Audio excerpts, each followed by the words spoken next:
Hello, hello. This is Tyson Farmer from TysonFarmer.com. In today's everyday exercises, I'm going to be talking about four-measure counting patterns.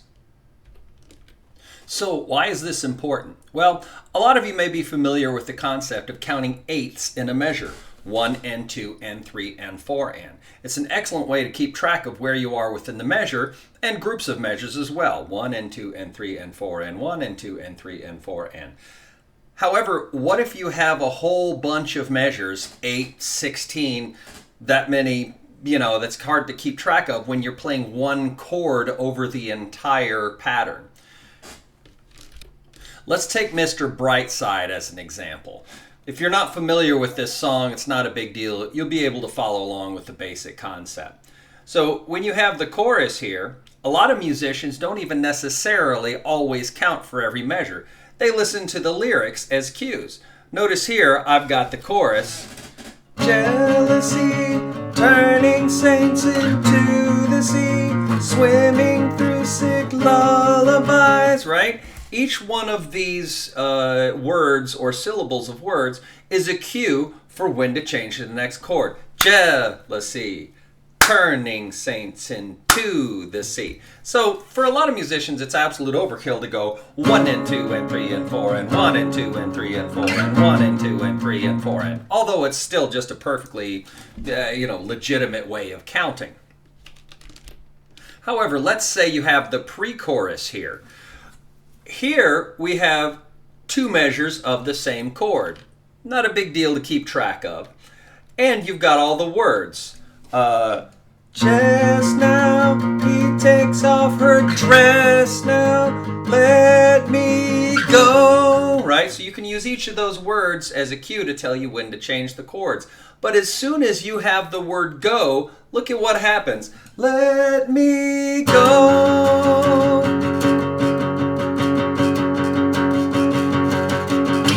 So there's no way to tell if you're just relying on the lyrics on when to change the chords. This is when counting becomes extremely important. Now, not only is it a little bit tedious to count through every measure, 1 and 2 and 3 and 4 and 1 and 2 and 3 and 4 and 1 and 2 and 3 and 4 and 1 and 2 and 3 and 4 and it's also easy to lose track of which measure you're on. You might say, am I on the third measure? Was that the second I just did? I forgot, right? This is where the four-measure counting pattern comes in handy. So what we need is a system to be able to keep track of how many measures we're actually counting. So look at what I've done here. I've replaced the first one count of every measure with the number of the measure you're on. So instead of counting 1 and 2 and 3 and 4 and 1 and 2 and 3 and 4, and we are now counting 1 and 2 and 3 and 4 and 2 and 2 and 3 and 4 and 3 and 2 and 3 and 4 and 4 and 2 and 3 and 4 and. At first, this is a pretty difficult tongue twister and kind of hard to get the hang of until you get so used to it that it just happens automatically. But you can see that it's a really excellent way of keeping track of exactly where you are in the measure. 1 and 2 and 3 and 4 and 2 and 2 and 3 and 4 and 3 and 2 and 3 and 4 and 4 and 2 and 3 and 4 and. So today's lesson, I'm going to be helping you navigate your way through this tongue twister and then get to the point where you can just think the beats in your head and play through a four-measure count without necessarily having to count out loud. Okay, here we go. So I want you to repeat after me. I'm going to count it out loud first at a slow tempo, each measure, and then after each measure, I want you to repeat what I just said, and I'm going to give you the count. It's going to sound like this. 1 and 2 and 3 and 4 and. And that's you counting, repeating what I just said, okay? I'll count you in. 1 and 2 and 3 and 4 and. And make sure you say this out loud so you can actually hear yourself counting and try to correct the tongue twisters as you go. All right? Next measure, same thing. We're going to say 2 and 2 and 3 and 4 and. All right? Nice slow measure. I'll count it first and then you repeat after me. 2 and 2 and 3 and 4 and. Good. How did you do? Hope you made it through okay. I'll be doing this several times as we go along, so don't worry if you messed it up and you completely tongue twisted it. It just takes some practice, so we'll be practicing a lot. All right, next measure: 3 and 2 and 3 and 4 and. You might want to pause this and say that to yourself and just work it out before we go for the measures. Okay, I'm gonna count you in. 1, 2.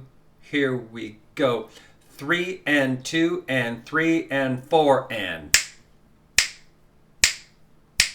Good. Okay. Next one. 4 and 2 and 3 and 4 and. I'll count first. You repeat after me. 1, 2. Here we go. 4 and 2 and 3 and 4 and. Good. Okay. So we're going to do the whole thing again, except this time I'm not going to give a lot of talk in between. I'm just going to count to the next measure. All right? Me first, then you repeat after me. 1, 2, here we go. 1 and 2 and 3 and 4 and. Next measure, here we go. 2 and 2 and 3 and 4 and.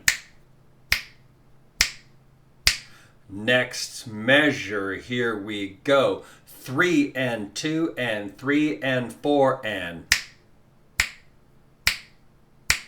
Next measure, here we go. 4 and 2 and 3 and 4 and.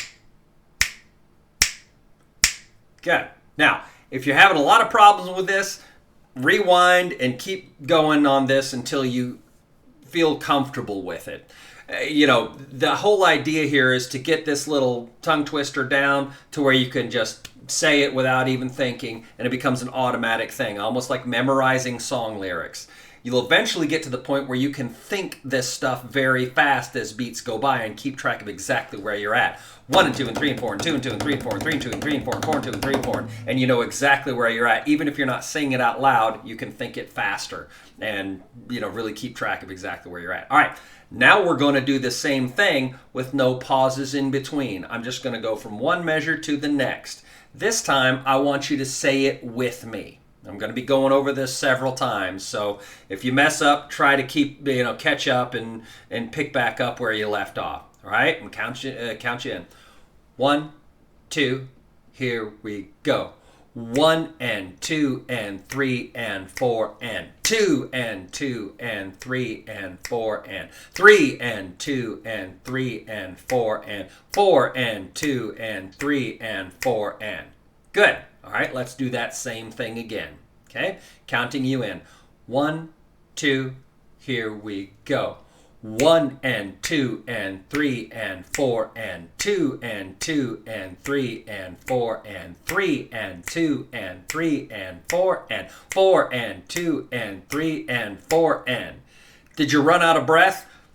It's hard to do this all in one breath. So what I recommend you do, breathe when you need to. You might have noticed me gasping. 1 and 2 and 3 and 4 and 1 and 2 and so forth. Breathe when you need to. Doesn't matter where you breathe as long as you pick back up on the right beat of where you were supposed to be. If this is clear in your head, then you shouldn't have any trouble kind of picking up where you left off. Okay, and that's the whole idea, getting it up here and not having to count it out loud. Okay? All right. Now, let's say we've done this a lot. I want you to practice this a lot on your own. One of the things I like doing is either if I'm listening to music, I'm driving around in my car, you can hear the music, and if you can pinpoint one of the downbeats, you can just start counting along with it. 1 and 2 and 3 and 4 and 2 and 2 and so forth. Hopefully you'll find a slow enough tempo to where it's not, 1 and 2 and 3 and 4 and 2 and 2 and 3 and 4. And if it's too fast, then just wait till for a slower count.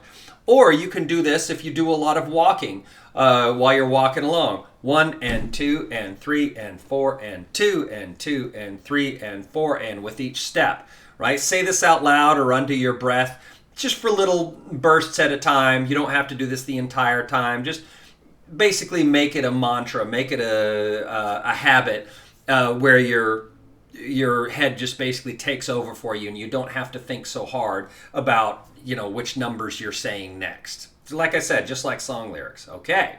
All right. Next stage, how this should evolve.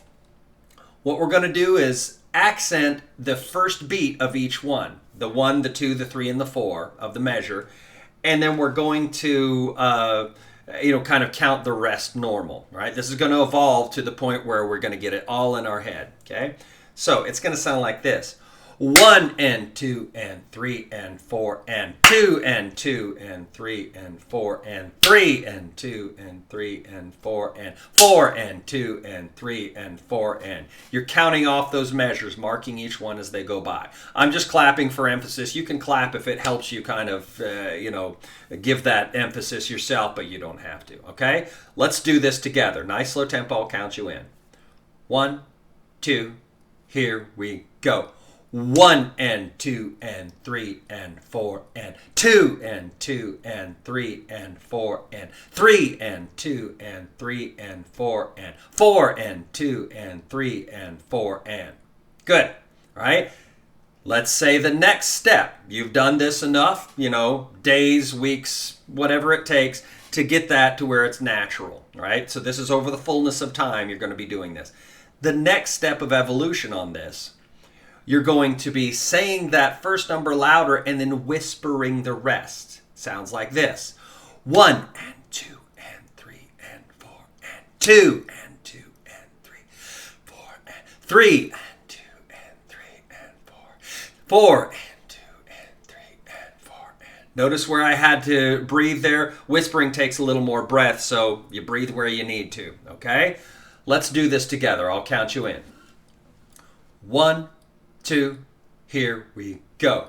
1 and 2 and 3 and 4 and 2 and 2 and 3 and 4 and 3 and 2 and 3 and 4 and 4 and 2 and 3 and 4 and. Okay, very good. All right. Now, for this next part, we're going to be, evolving to the next section where we say this first number out loud and then think the rest. Now, since you can't hear me thinking, I'm going to take the next step and basically just mouth what I'm thinking, right? So you can follow along like this. 1. Okay? Now, I'm taking away your count, so by now you should be able to kind of do this without the cheat sheet. I'll be bringing it back every now and then, but let's try this together, all right? I'll count you in. 1, 2, here we go. 1, 2, 3, 4. Good. Okay, let's do that same thing. This is the important part. If you can think it loud enough in your head, then you got this, and you don't necessarily need to count it out loud all the time. What I recommend you do is instead of just saying it in your head, I want you to imagine you're yelling it in your head as loud as you can, right? Your inner voice is just yelling, and 2, and 3, and 4, and. That'll really give emphasis on things, okay? We're going to do the same thing, right? 1, 2, here we go. 1, 2, 3, 4. Okay, very good. All right, let's say you've gotten used to that one. Next step of evolution. What we're going to be doing is playing the guitar along with what we just did. This is what it's all leading to. You should be able to think this count either in your head or count it out loud with your guitar playing. Now, I'm assuming any part you're playing is not going to be too crazy and all over the place, while you're counting. But this is best for stretches of the same thing happening over and over again where it's easy to lose count of where you're at. So, to make things easy for whether you're on acoustic or electric, I want you to play an E chord, right? Your standard E major chord, and all we're going to be doing is just strumming these, top 2 or 3 thickest strings, okay? So it's going to look like this. 1 and 2 and 3 and 2 and 2 and 3 and 4 and so forth. Okay? So let's do this together. I'll count you in. 1, 2, here we go. 1 and 2 and 3 and 4 and 2 and 2 and 3 and 4 and 3 and 2 and 3 and 4 and 4 and 2 and 3 and 4 and good. All right. Now this is something you should do a lot because now we've added a new element, playing the guitar, into the count, and it's probably going to throw you off balance for a few minutes, right? So let's do this again. This time I'm going to just think and mouth those other numbers, right? Same thing, E chord, top 3 thickest strings. 1, 2, here we go. 1, 2, 3, 4. All right. Now, one of the tricky parts about this is a lot of the times you're going to find that when you get to that 4, you might stop somewhere along the way. Your brain's going to hear you saying 4 and go, I guess we're basically done here, because it kind of feels like you're finished. But you're not finished until you get to the bitter end where you say, and 4 and, right? So make sure that you play all the way to the end, 4 and 2 and 3 and 4 and, then you're done. So you'll find sometimes that you just instinctually stop short of that last couple beats and be missing something. This is common. It happens to a lot of people here. It's kind of a mind game. Okay, so this time we're going to have the true test. We're going to play through with this, but all I'm going to do is count the 1 out loud. I'm not going to mouth the rest of the numbers. And I want to see if you can keep track of where I'm at. If you stop at the same time I do at the end, then you'll know you've been counting right.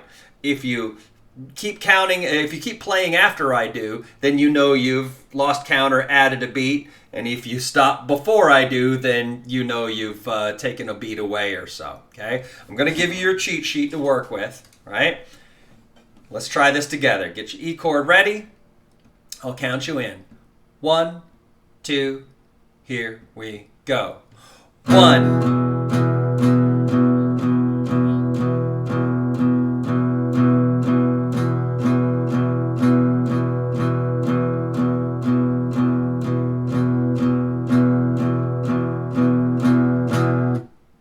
How did you do? Did you stop at the same time I did? If you did, then great. If you didn't, keep practicing. That's what this is all about. You've got to be hearing those counts in your head.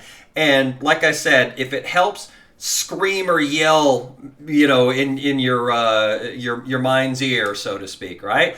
Let's do that again. This is a challenging thing. You got to really think of all those counts as we go. Okay, same thing. Count us in. Get your E ready. 1, 2, here we go.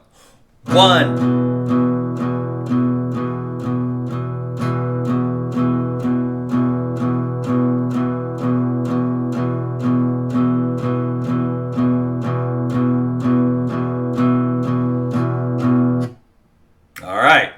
Did you stop the same time I did? If you didn't, well, even if you did, it's a good idea to go back and keep working with this. All right, now let's look at how this actually fits into an example song like Mr. Brightside. So, like I said, sometimes you might follow the lyrics, sometimes you might count. But let's say you're counting through every one of these measures here. Notice 2 measures of the same chord. In this case, you might go 1 and 2 and 3 and 4 and 2 and 2 and 3 and 4 and. Then reset when you get to that next chord because it changed. And again, 1 and 2 and 3 and 4 and 2 and 2 and 3 and 4 and. Now, this is absolute overkill for some part like this because every single measure changes. So it's kind of easy to keep track. 1, 2 and 3 and 4 and 1 and 2 and 3 and 4 and 1 and 2 and 3 and 4 and 1 and 2 and 3 and 4, and there's no point in counting 1 and 2 and 3 and 4 and 2 and 2 and 3 and 4 and 3 and 2 and 3 and 4 and 4 and 2 and 3 and 4 and you can if you want. It's a judgment call. There's nothing wrong with it, but it's a little too much work, I think, to count through something like that. However, for something like this, you can see where it really comes in handy. You might even use these lyrics for this part, right? Then, as soon as you get to the word go, that's when you start counting here. Here's how it would look. Just now, he takes off her dress now. Let me. 1 and 2 and 3 and 4 and 2 and 2 and 3 and 4 and 3 and 2 and 3 and 4 and 4 and 2 and 3 and 4 and then it goes around to the next change. All right? So let's try this same thing. I'm going to count just the first beat of this, and all I want you to do is be counting along with me in your head. 1 and 2 and 3 and 4 and 2 and 2 and 3 and 4 and then I'm going to start here again at 1 and 2 and 3 and 4 and 2 and 2 and 3 and 4 and then I'm going to get you started with 1 and 2 and then leave you on your own and get to the end and see if you can, if you know this song and you can read the tab and play along, great. If not, just try to count along with me. Try to anticipate when I'm going to end there, okay? So starting from the beginning here. 1, 2, here we go. 1. 1. 1.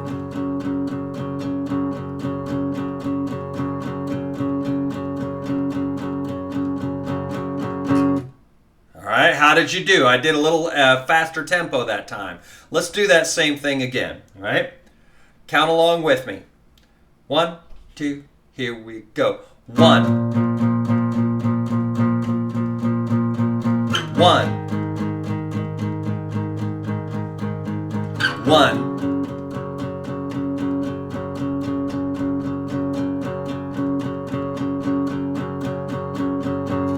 All right, that's the ultimate test. Okay, so today's lesson was just basically about a concept, a skill that's really useful to learn.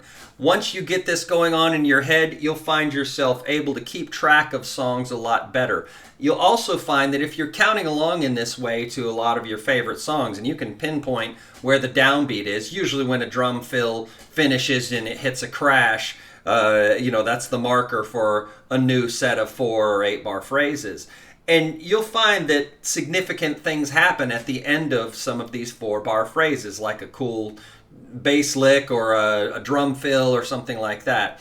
This is called the turnaround, where the 4 bar phrase ends and it kind of turns around to the next one and starts the whole process over again. Now, this can also be extended to 8 bar phrases. 1 and 2 and 3 and 4 and 2 and 2 and 3 and 4 and 3 and 2 and 3 and 4 and 4 and 2 and 3 and 4 and 5 and 2 and 3 and 4 and 6, 2 and 3 and 4, 7, 2 and 3 and 4 and 8 and 2 and 3 and 4. But even an 8 bar phrase can be split into 2 4 bar phrases, make things a little easier. You can do whatever you want with this, but you'll find that most musicians tend to count things in 4 bar phrases when things are going long and not a lot of changes or cues are happening within there. Okay, so thanks for joining me on this one. I hope this helped you out, and I'll see you on the next everyday exercise.